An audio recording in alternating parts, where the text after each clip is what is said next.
It's the longest bridge of its kind, with a single span leaping almost half a kilometre and a roadway that plunges into a record-setting tunnel. The vision is bold. The challenge is extreme. The plan audacious.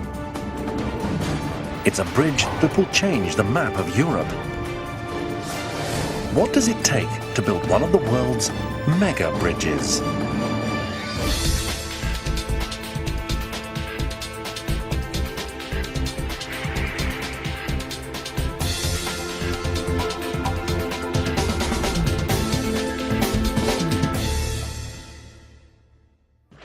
In northern Europe, the Baltic Sea converges with the North Sea at the Øresund Strait, a 16-kilometre wide stretch of water with notoriously lousy weather that separates Denmark and Sweden.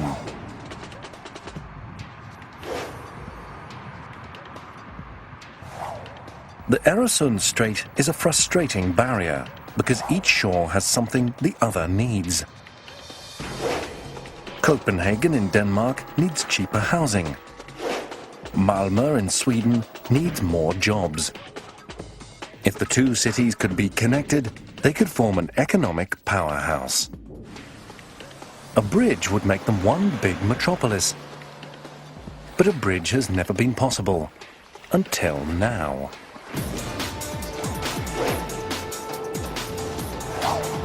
The Øresund Bridge is the world's longest cable-stayed bridge.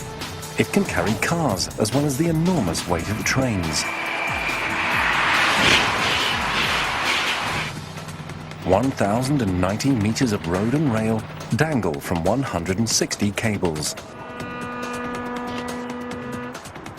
60 meters above the sea. The support towers soar 204 meters into the air, making the Øresund Bridge one of the tallest cement structures in Sweden.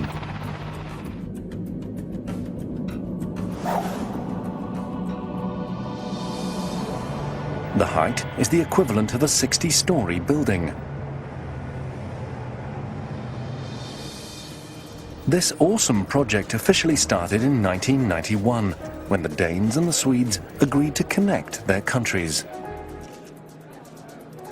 It was a difficult pact to negotiate, and the subsequent work would only get harder.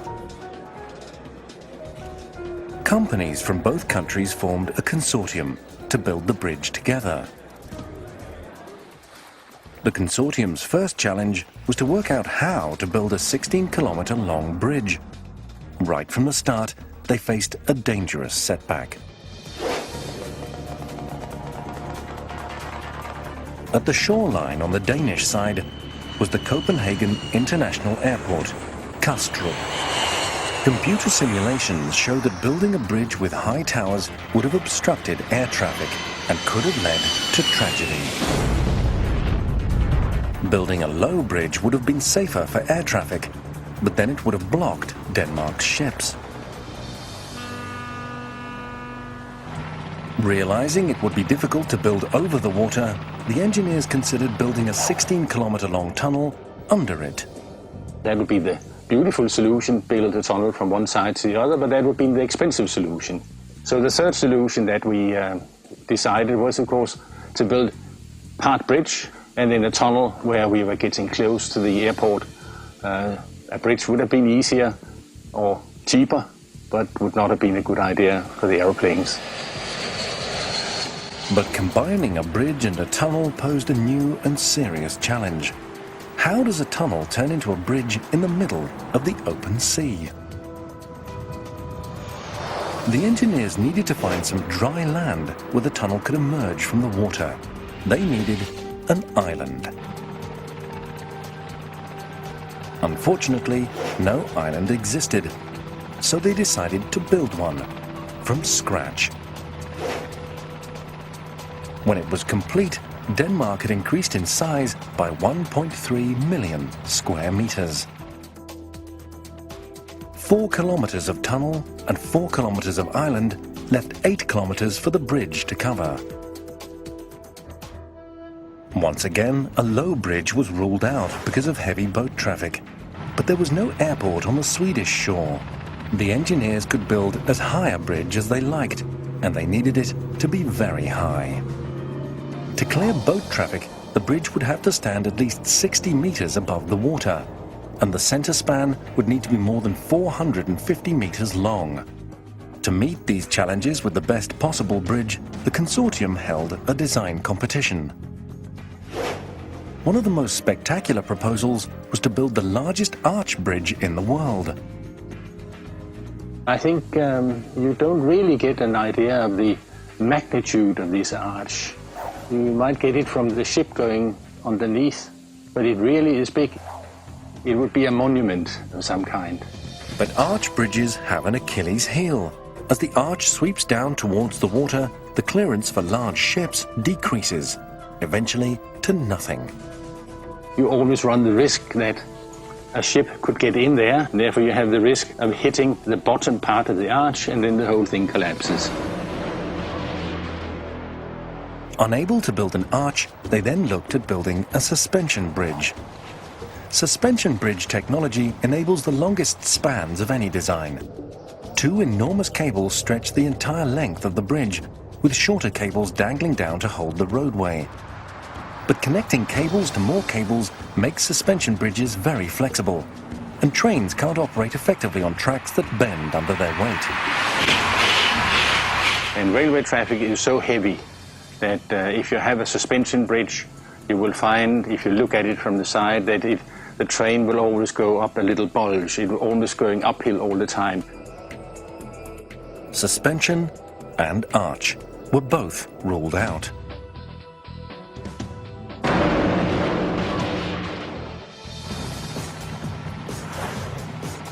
The engineers then turned to the one design that met all their criteria: a cable-stayed bridge.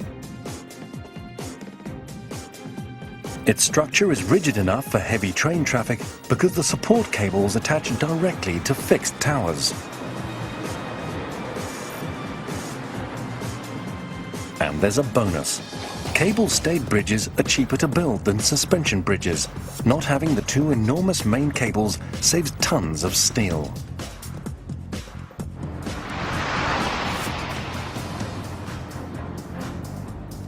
The decision was made. The best design to meet all the Øresund's needs was a towering two-level cable-stayed bridge with a four-lane road on top and a high-speed railroad underneath. It would be a monumental structure, the crowning achievement in the 16-kilometer Øresund link. But the clock was ticking. The agreement between Sweden and Denmark stated that the link must be completed in 5 years. That was 5 years in which to build a man-made island, a record-setting bridge, and the biggest tunnel of its kind. The first priority was the island. This was one of the most critical deadlines. It had to be ready in 14 months. Work began on the 17th of August 1995, when the first of billions of rocks was placed in the middle of the strait. This stone pile would eventually form a 4-kilometer long island, where once there was only water. The first step was to lay the perimeter. Large quarried stones were brought in from Sweden, 1.8 billion kilograms of them. To stay on schedule, material was constantly being brought here, with 16 barges delivering 18 million kilograms a day. Each load was carefully placed using GPS to create a perimeter 12 kilometers long. Then it had to be filled.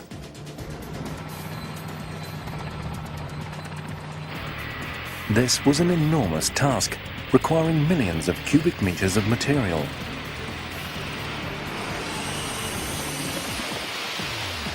And Denmark and Sweden got that material from the bottom of the sea.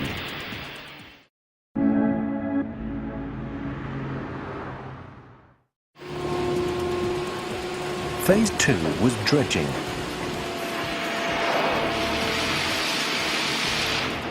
Here the engineers came up with an ingenious win-win plan.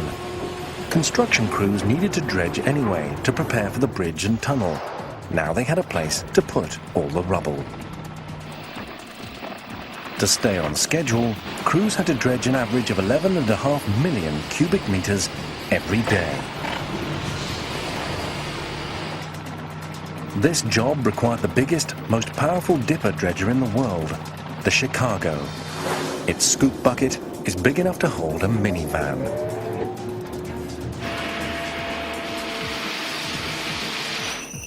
Just one pass of its giant shovel can dig up 22 cubic meters of seabed. Its floating platform is so big that parts of the Baltic Sea weren't deep enough for it. It had to dredge a lane for itself just to navigate the construction sites. But digging was only the first part of this project. Crews then had to transport this astonishing amount of dredged earth. An armada of 50 vessels was assembled. For the pilots, it was dangerous work. It took expert skill to navigate the huge loads, fighting against strong currents, extreme weather, and shallow waters. The single biggest dredging job was the trench for the submerged tunnel. 11 meters deep and 46 meters wide, for 4 kilometers. A total of 2 million cubic meters of seabed. It would have been hard enough to dredge if they were just dealing with mud and stones, but they weren't. 90% was an ultra-hard rock called Copenhagen limestone. Even the Chicago couldn't dent it. So the builders called in one of the most powerful cutter suction dredgers in the world, the caster. The caster's business end is a mega drill bit with 60 cutting teeth, each weighing over 20 kilograms. It's sometimes known as the spinning cone of death. But even with all this firepower, the Copenhagen limestone didn't surrender easily. It destroyed 200 teeth a day. 52,000 were replaced in total. The caster is more than an overgrown drill. It also acts as a vacuum cleaner. As it chipped away the limestone, it sucked up the debris. Giant pumps then forced the stones and water through 4 kilometers of pipeline, all the way to the island. The shards of limestone were so abrasive, they eroded the inside of the pipe. And moving all this rock and mud involved an additional challenge: protecting the environment. The environment is especially vulnerable in the shallow Øresund Strait. The biggest threat is from plumes of debris. Clouds like these can kill huge areas of the seagrass that feeds and shelters marine life.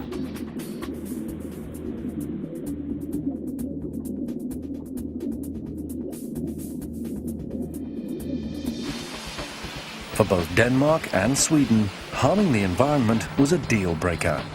They made a pact that if more than 5% of debris was spilled, all dredging must stop. A decision that would put the entire project at risk.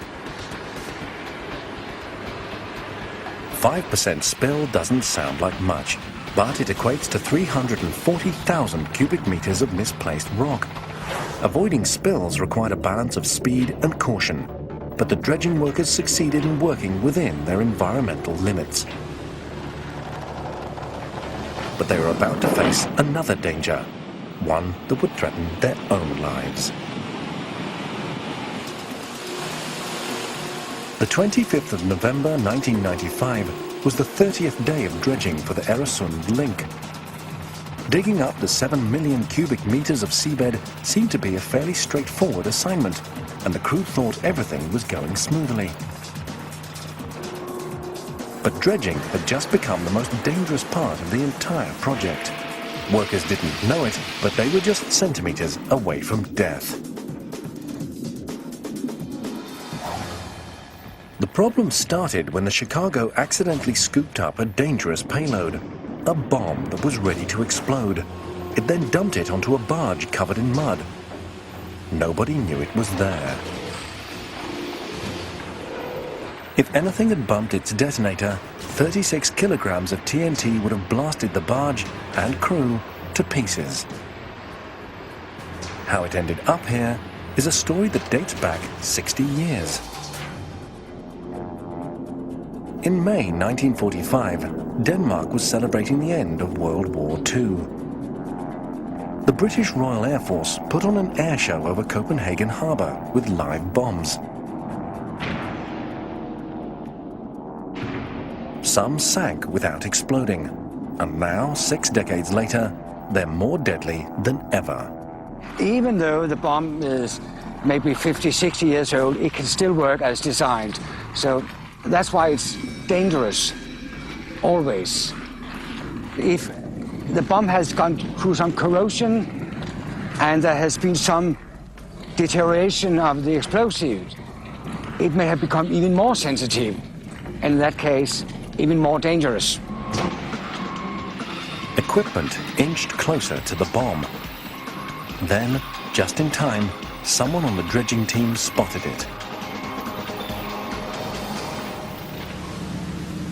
The Royal Danish Navy was called in to remove, defuse, and explode the bomb.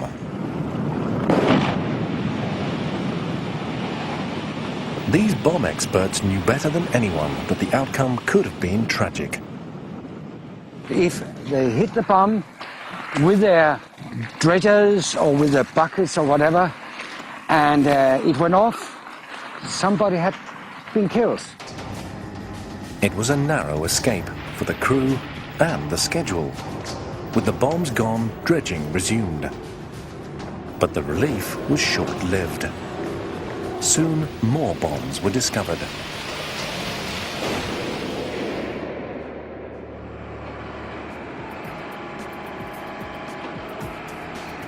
Luckily, no one was injured, but the schedule suffered huge setbacks. Now, no area could be dredged until it had been swept for bombs.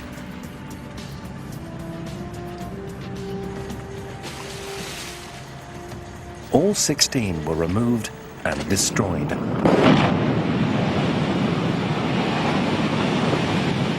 Being safe was more important than being on schedule. Long before the bombs had been discovered, and even before a dredger had dipped its first bucket, the Øresund engineers knew they faced a unique set of very difficult challenges here.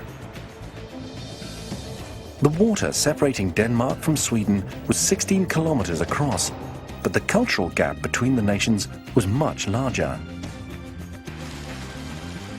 They were two very different countries, with different languages, currencies, and ways of doing just about everything. Cars didn't even drive on the same side of the road until the 1950s. And trains still don't, passing on the right in Denmark, but on the left in Sweden. They also run on different electrical voltages and use different signals and radio frequencies. None of this had mattered before, because the countries had never been connected. But now it was a puzzle that needed to be solved before the bridge could open. Engineers needed to design a computerized Rosetta Stone so that the different train computers could communicate. They also needed to create a standardized wording so that all train operators would understand spoken instructions. And designers had to invent electrical equipment that would switch trains from 25,000 volts to 15,000 volts on the fly. The solutions were so complicated that every new train would need to be tested without passengers before it could use the Øresund link. But there was also a problem with emergencies. Firefighting equipment in one country didn't fit equipment in the other. The best solution was to put both couplings on every water hydrant. Every little detail required collaboration. The countries didn't even use the same name for the strait, The word Øresund is a mixture of the Danish and Swedish versions. While some of the team worked on a name for the link, others continued to work on how in the world to build it. The plans called for a submersible tunnel bigger than any ever made before. The first step was to construct a factory to make tunnel parts. The idea was to make the tunnel in 20 segments, then assemble them in the trench. Even the segments would break world records for size. They were 175 meters long, 38 meters wide, and 8.5 meters high, with 2 tubes for traffic, 2 for rail, and 1 for emergency escape. One enormous segment had to be created every month for 20 months. In Denmark, the tunnel construction began with 40 million kilograms of reinforced steel bars. These were bent and welded into a huge steel cage, then slid into an enormous mold. Then the massive framework was encased in more than 7.5 trillion liters of concrete. Of all the monstrously large parts of the Øresund link, the tunnel elements were by far the biggest. They were nearly the length of 2 football fields and as high as a 3-story house. A single piece weighed an astronomical 55 million kilograms.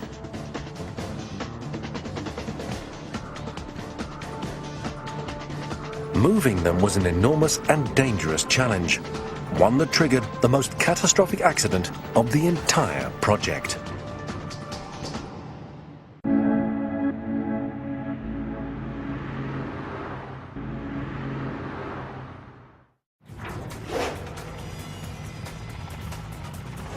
Each tunnel segment weighed more than the equivalent of 24 space shuttles. Between them, they contained enough concrete to build a pavement around the Earth twice.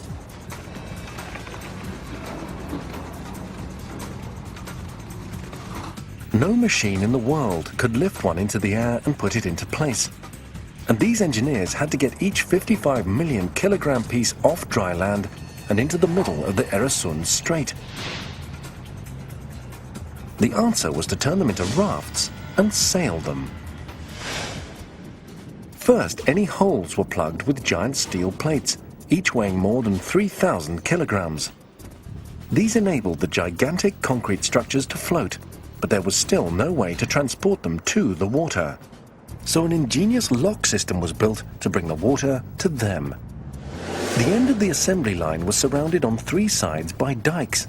The 4th was closed by a huge movable wall, and the basin was flooded to more than 9 meters above sea level.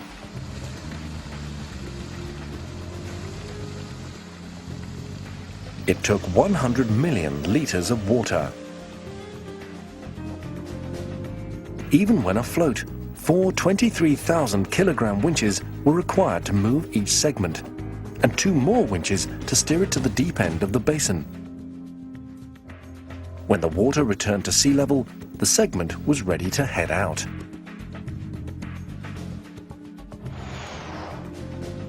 Then, when it was over the trench, there was a new challenge: sinking it. Forcing a raft this big underwater was not an easy task. The trick they used was ballast. Water was pumped into special tanks very slowly and evenly to keep the segment horizontal. 4 massive cables helped guide its descent. Precision was paramount, so it could be accurately connected to the rest of the tunnel. Winch operators used GPS and depth gauges to make sure they kept on target. The margin of error was less than 1¼ centimeters in any direction. Divers installed a temporary frame to help guide it. Then, when it reached the seabed, winch operators pulled it tight against the previous segment. Any seawater trapped between the segments was pumped out. The steel panels were removed, and to keep the tunnel from ever floating again, concrete, almost a meter thick, was poured the entire length of the roadway, then boulders piled on top.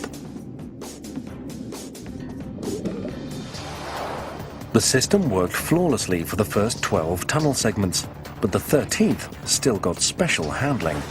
It was officially numbered 12A for superstitious reasons, but unfortunately renaming it wasn't enough. On Tuesday the 4th of August 1998, wind and current conditions in the channel were perfect. The tow-out of the new tunnel element started uneventfully. By midday, element 12A had been guided into position. At 3:30, pumps added ballast, slowly sinking the unit beneath the waves. Then, suddenly, something went very wrong. The segment started to tilt, and then collapsed. A huge explosion of water blasted 30 meters into the air. The segment plunged to the bottom. Crews on the pontoons shut down all power, fearing they'd be electrocuted. It was hours before they figured out what had gone wrong. The verdict was human error. A steel plate hadn't been sealed correctly. Water pressure had forced it open and flooded the segment. The winches weren't able to hold the added weight. Luckily, no one was injured. But what about tunnel segment 12A? Extensive testing confirmed it was still usable, but valuable time had been lost. Øresund's builders could have chosen a different method to build their tunnel. They could have bored a tube under the seabed. This is what Denmark did 2 hours away from Copenhagen, where rail and road needed to cross a channel called the Great Belt. This was the site of a disaster far worse than the Øresund's. To dig the two train tunnels, they brought in 4 enormous boring machines, each 90 meters long. The front end is a drilling head weighing over 100 million kilograms and measuring 7 meters across. The cutting head chews up soil and boulders. An auger shuttles the ground bits to a conveyor belt, and they're eventually dumped on a small train. As each tunnel boring machine worked its way underground, it also installed pre-made wall segments, 62,000 of them. The problem with boring was that the ground could be unpredictable, and this was how disaster struck the Great Belt. A boring machine hit a water pocket. At first, water began to drip in. Then it started to pour. A special safety hatch should have contained the flood, but it had been left open. Water flooded one tunnel, crossed through the emergency tunnels, and flooded the second. It took a year to get the project back on track. The tunnel here differed from the Øresund's in another way. It went right across the channel, so heavy trains wouldn't have to use a bridge at all. This gave engineers more design options than they had at the Øresund. They were able to build a suspension bridge, and they did so in a big way. The second largest in the world, spanning nearly 2,700 meters. The towers reach up 250 meters, almost 30 meters taller than the towers on the Golden Gate Bridge in San Francisco. Unlike the Øresund, this bridge's structure depends on 2 main cables draped over the towers. These monster cables are almost a meter thick and around 3 kilometers long. The main cables are actually made up of over 18,000 wires, each thinner than a pencil. They're not twisted together, instead they're stretched next to each other and bundled. The finished cables weigh over 9.5 million kilograms each.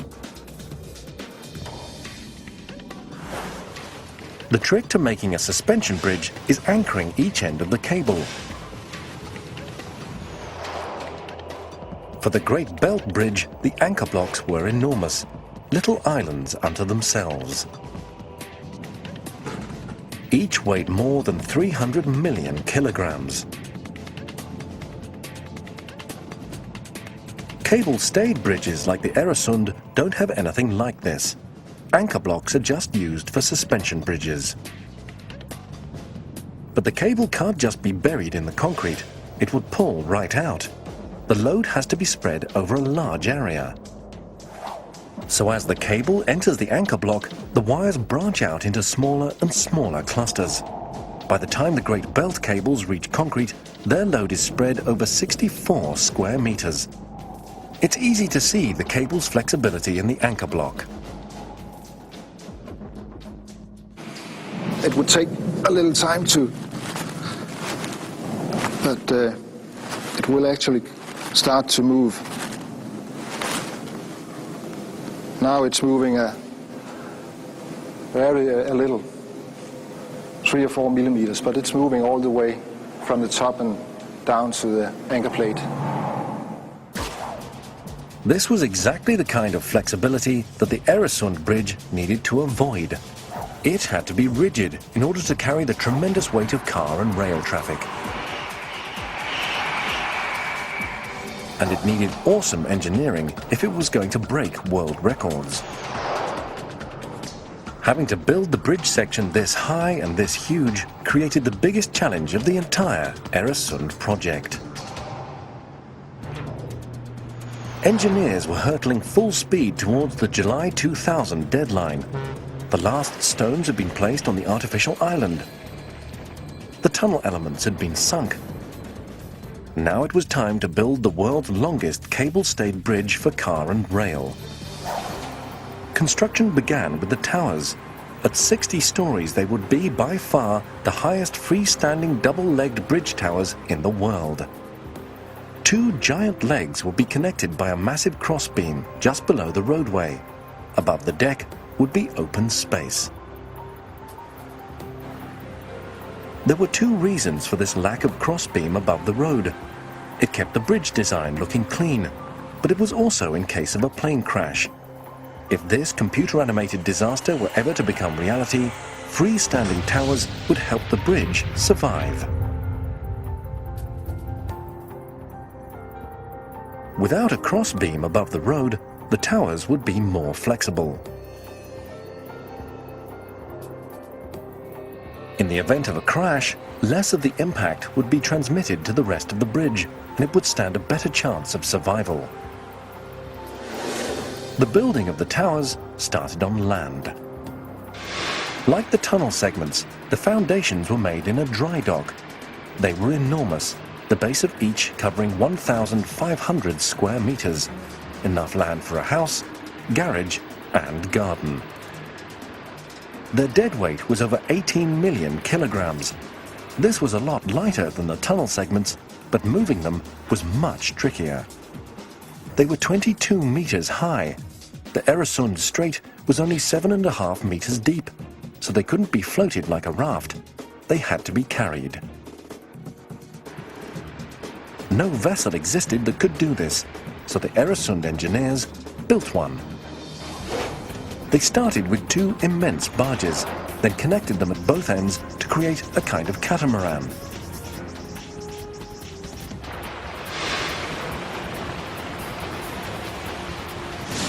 Then the dry dock was flooded, so the catamaran could sail over the foundation.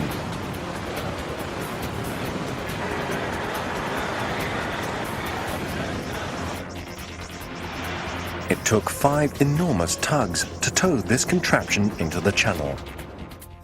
At the bridge line, the foundation was lowered into a pit that had already been dredged into the seabed. GPS helped guide it to within 8 centimeters of its target. At this stage, the foundation stuck out of the water by just 3 meters. Soon each stump would grow another 180. Each embryonic tower became its own self-contained construction site, outfitted with enough equipment for a small factory. The 2 legs for one tower climbed into the sky in 4-meter sections. One always stayed 12 meters ahead of the other, so the massive cranes didn't get tangled. When the towers reached 44 meters, it was time to add the crossbeam. Then, at about 80 meters up, a steel box to hold the stay cables was integrated into the leg. Another box was added every 12 meters. From the outside, the towers look solid. But in fact, they're packed with equipment, including a lift.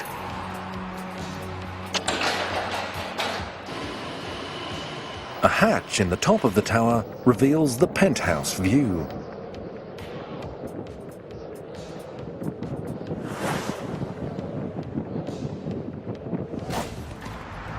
At the same time as the towers were being built in the middle of the Øresund Strait, the double-decked spans were being assembled at shore. They were immense steel and concrete boxes, about 140 meters long and 23 meters wide. The top would be a 4-lane highway, while the trains would go inside. The designers decided to put the train tracks in a special cement trough. If a train was to derail, they hoped this liner would keep the train on the bridge. The bottom of the spans may look solid, but like the towers, they're hollow. And they too housed equipment critical to the bridge. The bridge contained a total of 18 million kilograms of steel, and steel has a mortal enemy: rust. Rust could potentially destroy the bridge from the inside out. Paint can add protection, but it was not economical to paint so much surface area. So instead, the Øresund Bridge was constructed to contain a vast system of dehumidifiers. These keep the air inside below 60% relative humidity, and no moisture means no rust. Regulations required crews to inspect every part of the bridge. This was obviously a prudent measure, but a big challenge, because the underbelly of the bridge was 60 meters above water. Even on the road, workers had to be protected without interrupting car and train traffic.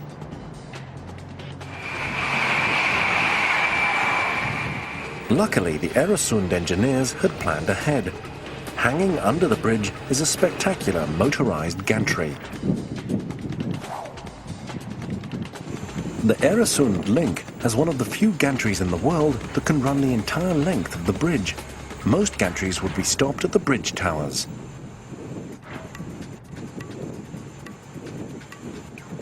But this gantry pivots to squeeze between the supports.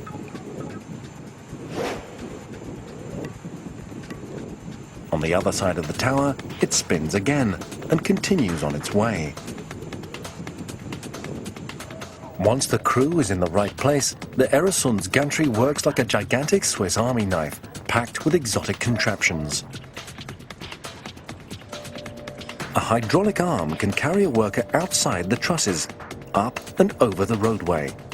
The access is phenomenal and, most importantly, doesn't interrupt the flow of train and car traffic.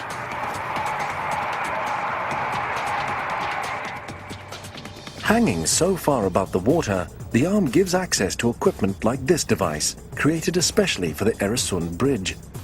It's a damper to reduce cable vibrations that could potentially shorten the life of a bridge by decades.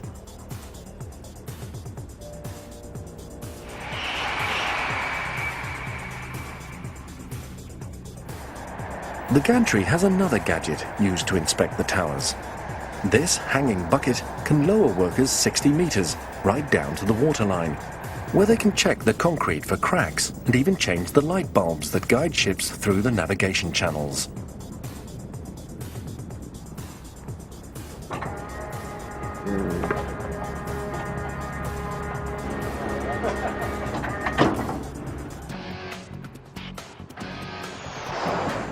From the gantry, it's easy to see that the deck was assembled from pieces. It's less obvious how the pieces got here. The enormous segments were pre-assembled several kilometers away on shore. The good news was that they only weighed 5.5 million kilograms, not 18 million like the foundations, or 55 million like the tunnel elements. The bad news was that the tunnel and foundations were lowered into place. The bridge spans needed to be lifted, 60 meters up, and then held dangling in the air.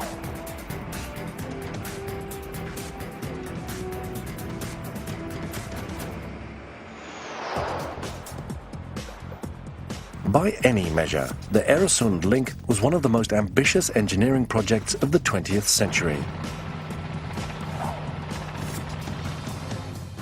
The contractors built from scratch an artificial island 9 kilometers around. They ground through 4 kilometers of ultra-hard Copenhagen limestone. and they pieced together the world's largest submerged tunnel. Now, with just 1 year left, it was time to begin the last and most spectacular stage of construction. Finally, the bridge would start looking like a bridge.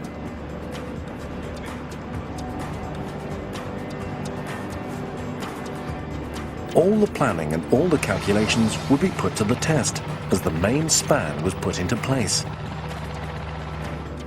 It had to be high enough for ships to pass under and strong enough to carry speeding trains and cars. No one had ever built a bridge like it.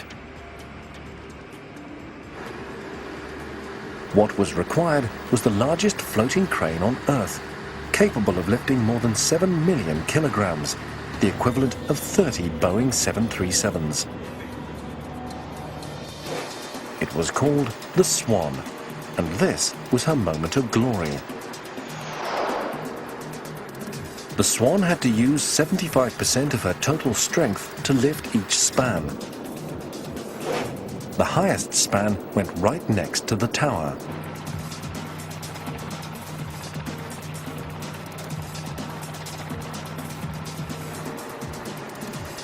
Then crews attached cables. The first cable was 50 meters long, and each new cable would be longer than the one before it. The longest would be over 260 meters. The Swan brought in another span. The roadway cantilevered further from the tower and closer to a world-size record. This was the most vulnerable time for the bridge. Temporary scaffolding helped, but the bridge wouldn't be up to full strength until all the pieces were in place. Wind and storms could be disastrous.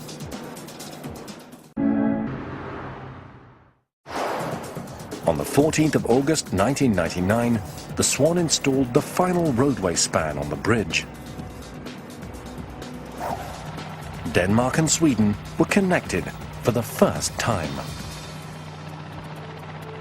Denmark's Prince Frederik and Sweden's Crown Princess Victoria met at their first ever border crossing. For 9 years, the construction deadline had loomed over everything and everyone involved in creating the Øresund link. Finally, on the 1st of July 2000 at 11 p.m., the Øresund link officially opened for business, on time and on budget. The bridge may have been open, but the challenges didn't stop there. Now it had to pay back every penny spent on it, one toll at a time. The official budget for the bridge, tunnel and island was close to $3 billion, and the expenses would never stop. There will always be maintenance. Not long after the link opened, engineers discovered a problem with the guardrails. The bolts were corroding.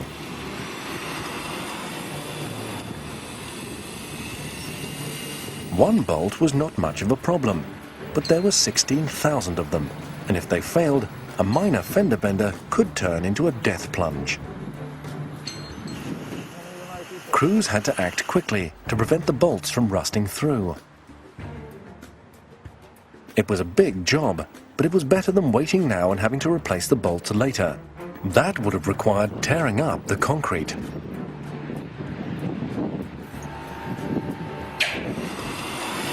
Stopping the corrosion started with removing the nuts and blasting the bolts clean.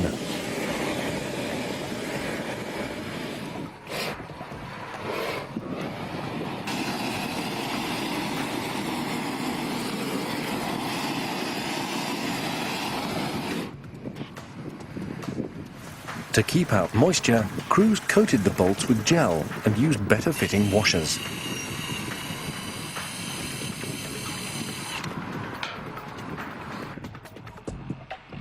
Maintenance and everything else that happens on the bridge is monitored in Sweden from a building near the toll plaza. Hidden inside is a high-tech command center.